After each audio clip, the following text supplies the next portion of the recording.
नमस्कार दोस्तों, आज मैं आपको सुनाने जा रही हूँ। लड़की ने जब अपने नाना को कूड़े के ढेर से खाना उठाकर खाते देखा तो लड़की ने अपने मामा मामी को सिखाया ऐसा सबक कि दिशा कक्षा 9 में पढ़ती थी। गर्मी की छुट्टी चल रही थी। एक दिन दिशा अपनी मम्मी से बोली, मम्मी, मेरे एग्ज़ाम ख़त्म हो गए हैं, क्या मैं नाना के यहाँ घूम आऊं? जब से नानी ख़त्म हुई है हम गए भी नहीं हैं। मम्मी गुस्से में बोली, नहीं, मैं तुझे अकेले नहीं जाने दूंगी। और वैसे भी अचानक तुझे आज नाना की याद कैसे आ गई? दिशा खींचते हुए बोली, मम्मी, मैं अब बड़ी हो गई हूँ, जाने भी दो ना।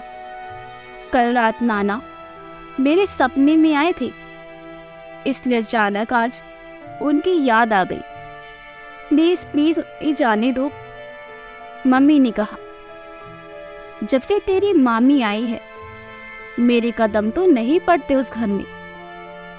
1-2 दिन के लिए जाओ तब भी मुंह फुलाए रहती है, ना हंसेगी और ना बोलेगी। ऊपर से खाने पीने की चीजें भी छुपा कर रख देती है। पता नहीं किस मिजाज की औरत है। हमें देखकर तो उसका एक बाल्टी खून जल जाता है। दिशा बोली, मम्मी, मुझे तो कुछ नहीं कहती, आपको ही ऐसा लगता है उनके बारे में। लेकिन मम्मी, प्लीज़ मुझे जाने दो। इस बहाने मैं नाना जी से भी मिल लूंगी। माँ उदास होकर बोली, पता नहीं दुनिया की ये कैसी रीत है कि अपने माँ बाप को ही छोड़ना पड़ता है। पता नहीं किस हाल में होंगे मेरे बाबूजी। 1 साल से उनसे बात भी नहीं थी। भैया ने तो ऐसा नाता तोड़ा है कि झूठे को भी कॉल नहीं करता। मैं कर लूं तो बात कर लेता है, नहीं तो उसे कोई मतलब ही नहीं है।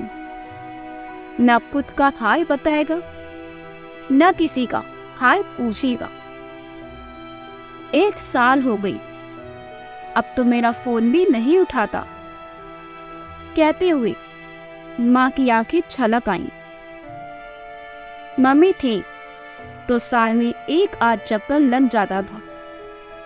अब तो माँ का सिर्फ नाम का ही रह गया है। इस पर दिशा बोली, यही तड़पती रहोगी, लेकिन नाना के यहाँ जा नहीं सकती। मम्मी आंसू पोंछते हुए बोली, कोई झूठे मुंह तो कहता नहीं, आ जाओ। तो क्या बिना बुलाए चली जाओ? दिशा बोली, मुझे नहीं पता कि आप क्या सोचती रहती हो। मैं तो कल जा रही हूँ, बस। मम्मी ने आगे कुछ कहा, मगर पापा जो इन दोनों की बातें सुन रहे थे, दिशा से बोली, तुम जाओ, अपनी तैयारी कर लो, मैं तुम्हें कल बस में बिठा दूंगा। दिशा खुशी खुशी से चिल्लाती हुई पापा के गले लग गई। थैंक यू पापा जी। मम्मी दोनों को घूरते हुए देखकर बोली कि मैं अकेले तो तुझे नहीं भेजूंगी, दूर का रास्ता है, ऐसा कर भैया को ले जा। दिशा मुस्कुराते हुए बोली, ठीक है मम्मी, और खुशी मनाते हुए पैकिंग करने चली गई। मम्मी का गुस्सा पापा पर फूटने ही वाला था कि तभी पापा चुपचाप वहां से निकल गए। अगली सुबह 6 बजे की बस थी। पापा दिशा और उसके भाई को बस स्टॉप पर छोड़ने जा रहे थे कि तभी मम्मी ने नाना की पसंदीदा रसमलाई देते हुए कहा, ये ले, जब पापा को दे देना और मेरे वीडियो कॉल पर उनसे बात करा देना। और सुन, आराम से जाना, मैं पहली बार तुझे अकेला भेज रही हूँ। अगर तेरी दादी का पैर ना टूटा होता तो मैं भी चलती। दिशा की दादी का पैर टूट गया था। उनकी देखभाल उसकी मम्मी के सिवाय कोई और नहीं कर पाता है। दादी बहुत ज़्यादा बड़ी बूढ़ी है, जिनकी वजह से माँ कहीं नहीं जा पाती। दिशा के पिता उन दोनों को बस में बिठा दिया। उन्हें बुलंदशहर से हरिद्वार जाना था, क्योंकि दिशा की नाना जी हरिद्वार में ही थी। मम्मी हर 1 घंटे में फोन करके अपनी बेचैनी को शांत करने की कोशिश कर। जय बोला, दीदी 2 बज गए हैं, ये बस इतनी रुक रुक कर चल रही है, अभी और कितना टाइम लगेगा? मुझे तो भूख लगने लगी है। दिशा बोली, अभी 1 घंटा और लगेगा। अगर तुझे भूख लग रही है तो आगे मेरठ पर बस रुकेगी, वहां से मैं तेरे लिए कुछ ना कुछ ले दूंगी। थोड़ी देर बाद मेरठ के बस स्टॉप पर बस रुकी। दिशा भाई के लिए खाने का सामान खरीदने के लिए बस से उतरी। तभी उसने देखा दुकान से थोड़ी दूर पर एक बुजुर्ग आदमी कपकपाते हाथों से वहां पड़े चिप्स के पैकेटों को चाट रहे थे, जिसकी दाढ़ी उसकी छाती तक पहुंच चुकी थी। बदन के ज्यादातर कपड़े फट चुके थे। दिशा को उन पर तरस आ गया। उसने एक चिप्स का पैकेट खरीदा और उन्हें देने के लिए आगे बढ़ी। जब उन्होंने अपना सिर उठाकर दिशा को देखा तो आश्चर्य से एकटक उसे देखने लगे। अचानक उनकी आंखें भर आई। दिशा ने प्यार से पूछा, आपको कुछ और चाहिए क्या? उन्होंने चिप्स लेकर दिशा के सिर पर हाथ रख दिया और बुजुर्ग आदमी आगे बोले, तो ठीक है मेरी दिशा गुड़िया। ये देखकर दिशा डर गई। दिशा सोच में पड़ गई। ये आवाज तो उसके नाना की लग रही है। उसने ध्यान से देखा कि वो तो उसके नाना ही थे। दिशा उन्हें नाना कहकर बुलाती है तो वो उसकी माँ का नाम लेकर बोली, रजनी कैसी है? और तुम अकेली यहाँ क्या कर रही हो? ये सुनते ही दिशा का दिल कांप उठा। उसकी आंखें भर आईं। उसने अपने नाना से पूछा कि नाना जी, आपकी ऐसी हालत कैसे हो गई और किसने की? मामा कहाँ है नाना? उसे आप बीती बताने लगी। बहू ने एक रोज कहा, हमारा खर्च तो चलता नहीं है, तुम्हारा कहाँ से चलाएंगे? बेटी से रोज लड़ती रहती थी कि या तो अपनी नकारा बाप को रखो या मुझे, दोनों में से कोई एक ही रहेगा। बेटा बोला, तुम्हारी वजह से मेरा घर टूट रहा है, कब तक बोझ बने रहोगे हम पर? धीरे धीरे बहू ने रोटियां देना भी बंद कर दी। कहीं बाहर जाती तो मुझे कमरे में बंद कर जाती। बेटा जब काम करके लौटता तो उससे भी मेरी शिकायतें लगाती। एक बार तो उसने मुझे बहुत मारा, इसलिए मैं वहां से चुपचाप घर से निकल आया हूँ। बेटा और फूट फूट कर रोने लगे। दिशा की आंखों से भी आंसू बहने लगे। उसे यकीन नहीं हो रहा था कि उसका मामा, जिसने कभी भी नाना से ऊंची आवाज में बात करते नहीं देखा, उसने आज ऐसा किया। दिशा ने जय को भी बस से उतार लिया। जय और दिशा दोनों को अपनी मामा मामी पर बहुत गुस्सा आ रहा था कि आखिर वो दोनों इतनी निर्दयी कैसे हो सकती हैं। जय ने अपने नाना को पकड़कर पेड़ की छांव में बैठाया और दिशा ने मम्मी की दी हुई रसमलाई उन्हें खाने को दे दी। वो मिठाई पर ऐसे टूट पड़े जैसे सदियों से भूखे हो। आधी खाई, आधी कपड़ों पर गिराई। उनके हाथ पांव जोर जोर से हिल रहे थे। वो बहुत ज्यादा कमजोर हो चुके थे। जय और दिशा को एक भिखारी के पास बैठा दे कुछ लोग भी वहां इकट्ठा हो गए। जब उन लोगों ने उनकी कहानी सुनी तो सबकी आंखें भर आईं। एक आदमी बोला, ये बुजुर्ग व्यक्ति तो यहाँ पिछले 2 महीने से कूड़े के ढेर में से खाना भी बीनकर खा रहे थे। हम लोगों को लगा कि होगा कोई शराबी। कुछ अच्छे लोगों ने दिशा से पुलिस में जाने के लिए कहा। इस पर नाना जी ने मना कर दिया और कहा, बेटा तुम दोनों घर वापस चले जाओ, मुझे मेरे हाल पर छोड़ दो। मैं क्या ही केस करूंगा अपने बच्चों पर।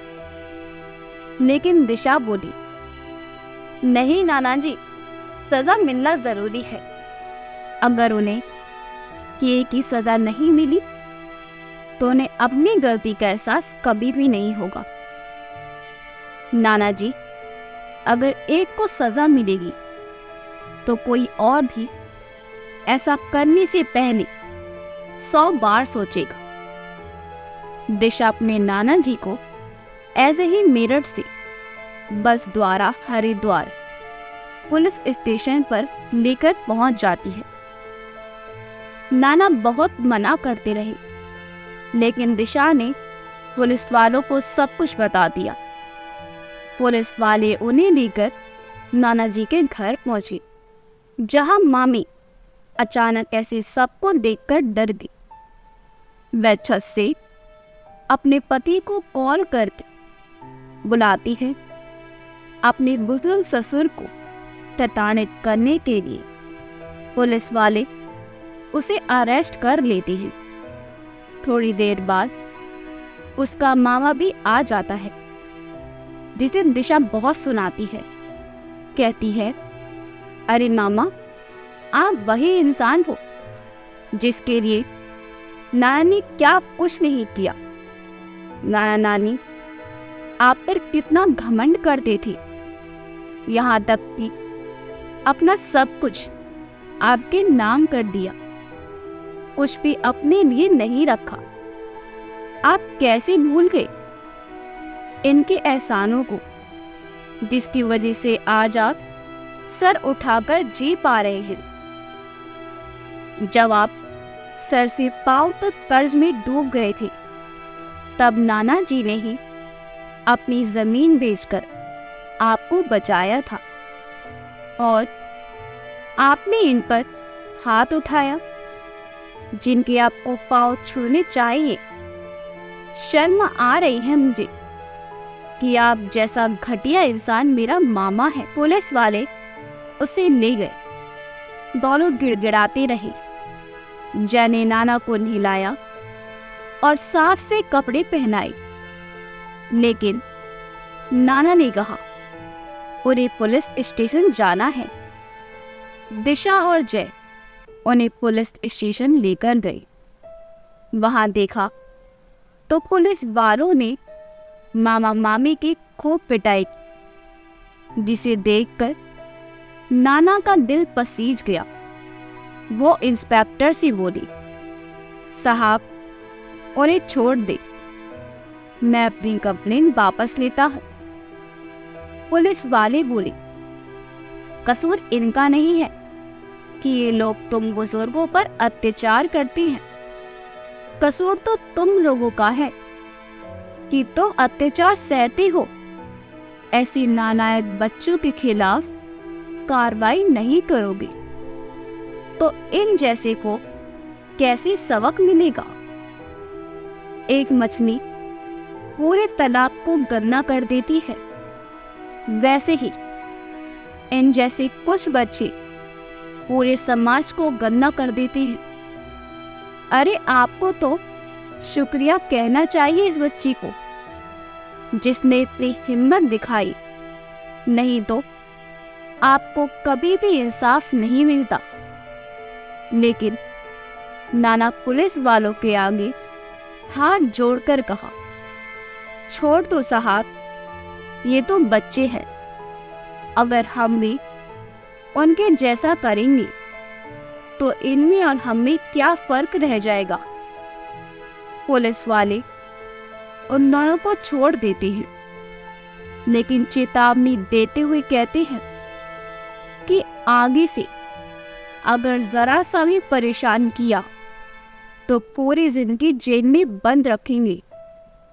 मामा मामी दोनों छूटते ही नाना जी के पैरों में गिर गए, अपनी किए के लिए माफी मांगी। नाना ने उनसे कोई बात नहीं की, लेकिन दिशा ने जरूर पूछा कि आपको नाना से क्या परेशानी थी, कि उन्हें क्यों परेशान किया। उन दोनों के पास कहने के लिए कुछ भी नहीं था, इसलिए चुपचाप अपना मुंह नीचे करके घर के लिए चल दी।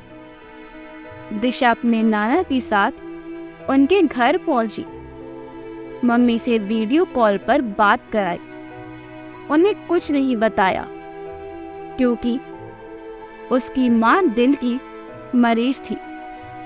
फिर नाना को अपने साथ लेकर अपने घर आ गई। उसकी मां अचानक अपने पिता को देखकर गले लगाकर रोने लगी। इनके लिए ढेरों पकवान बनाए और खिलाए। अगर आपको हमारी कहानी अच्छी लगी हो तो हमारे वीडियो को लाइक करें, शेयर करें और हमारे चैनल योगी वॉइस को सब्सक्राइब कर दें। आपका बहुत बहुत धन्यवाद। मिलते हैं अगली वीडियो पे।